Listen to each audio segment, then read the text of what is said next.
Alright, as is traditional here at Gamescom, we save the biggest and best to last, and there's none no bigger than Battlefield 4. Patrick, thank you very much indeed for joining us today. How are you feeling? I'm actually okay, but I'm getting tired. Okay, we'll be as gentle as possible. Very sedate interview for a game that's all about big explosions. It's a little bit of a weird contrast. Can you just give us a quick overview about what you guys are showing here at the booth at Gamescom? So in general, we actually have 170 stations here at Gamescom showing Battlefield 4. We're showing a new map called Paracel Storm, which is a tropical island in the China Sea. And of course, we have the new game mode showing called Obliteration. And of course, we're showing Conquest as well. And behind closed doors, also showing the Domination game mode. Yeah, and we're showing off everything we can from the game. All right, well, we'll sort of talk about those modes and everything in a minute, but I just out of curiosity, we're in a booth here where you guys are beside other shooters, and I'm just wondering whether you've had a chance to sort of have a look around. Do you guys sort of like compare notes, given that you're side by side? Not compare notes, sorry, that would be the wrong term. Catch up on each other's work. Absolutely, of course. You need to play other games. You need to at least know what they're doing. But in general, we don't see it as competition. Really, it's two very different games. I guess you are referring to Titanfall, and it's a great game. It's a very different game, and you couldn't really compare it to Battlefield. But still, it's a great shooter. Well, that's what I love actually, because we've got all these shooters coming out, including yourselves, but you're all very different. You're in very different game spaces, which I think is fantastic. So you're catering for this, but Battlefield 4 is about the big, bolshy action and stuff like that. Let's talk about the premium. Let's talk about Battlefield Premium. Let's talk about what players, if they sign on, what they'll be getting out of Battlefield 4. I mean, do you guys always try and think of the best possible thing you can offer players for Premium?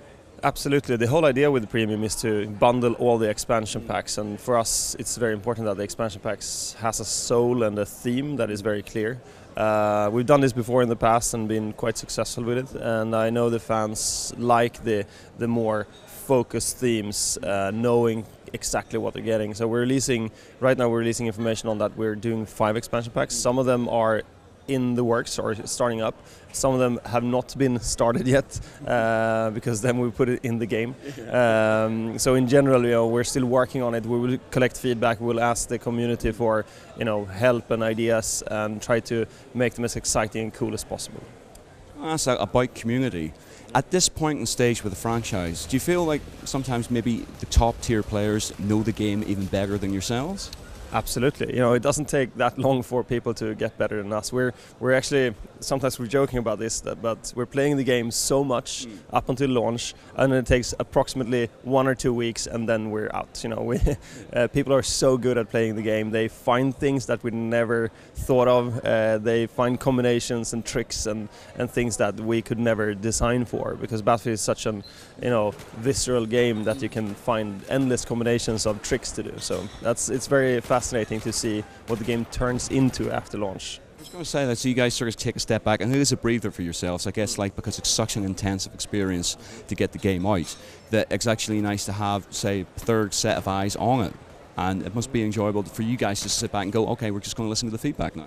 Absolutely. Good, but scary at the same time. It is scary, and we're doing it continuously. First of all, we're looking a lot on our previous products, looking at what did we do for the older Battlefield games, what did we do for Battlefield 3, making sure that we take all of that into account when we design and redesign the sequel.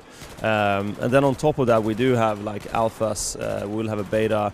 We're testing game continuously. Sometimes without people knowing that we're testing it, and sometimes it does leak that we are doing these big tests.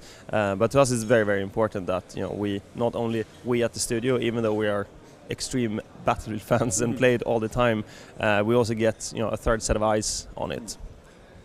And with the intensive experience, sometimes you guys, not you guys, I mean just generally wouldn't have time to actually produce a demo ahead of launch, but you guys are doing this little sliver of gameplay in early October. Do you think that in itself is enough to sell the game? It's like, look, that says all you need to know about Battlefield 4? No, it's not. It's just it's like a taster.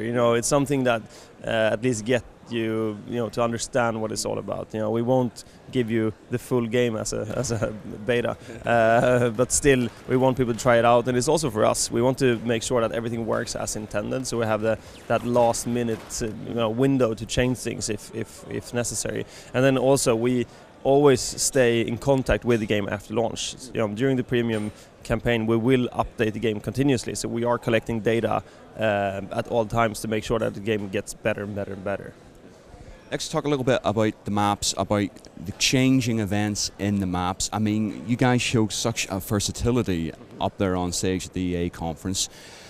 Is that being a plan from the very start? I mean, the combinations and the ideas of what you can play around with on a stage must be huge. Yeah, the initial idea for Battlefield 4 was that I want to create an even more dynamic and more visceral experience. Fixing a lot of things that we wanted to fix from Battlefield 3, etc. But also adding this dynamic map idea of Levolution, where things actually change and evolve as you're playing.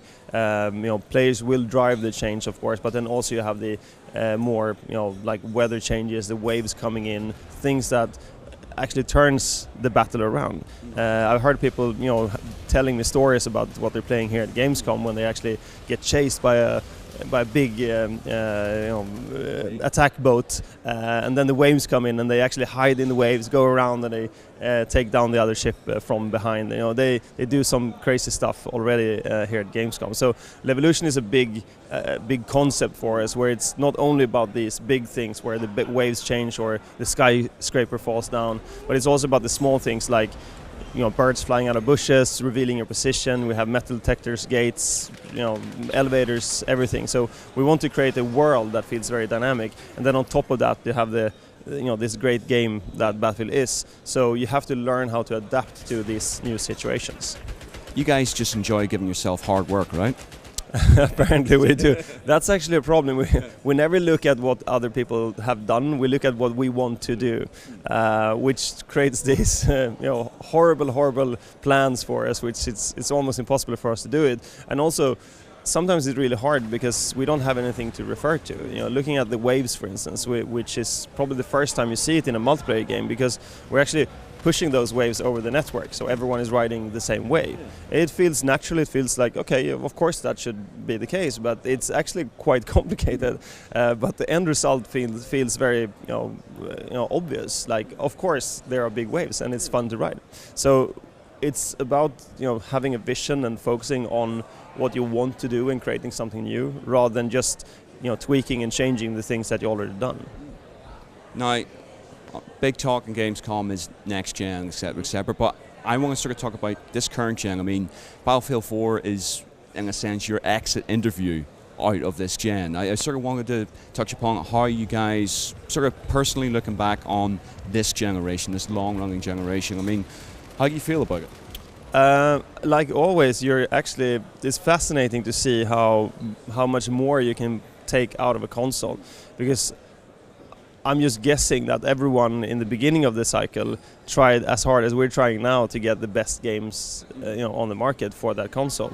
And just looking at the first games coming out for the 360 or the PS3, they look kind of mediocre now, looking back, compared to the games that are being released at the end of the cycle. So if you look at BF4 now being the first game coming out in the cycle, you can just imagine what games would look like in the end of this cycle. So I'm extremely excited to be able to find ways to make even better games for this generation. Right. Closing up then, what's the roadmap for you guys ahead? Is it just head down, back in the studio, work, no sleep?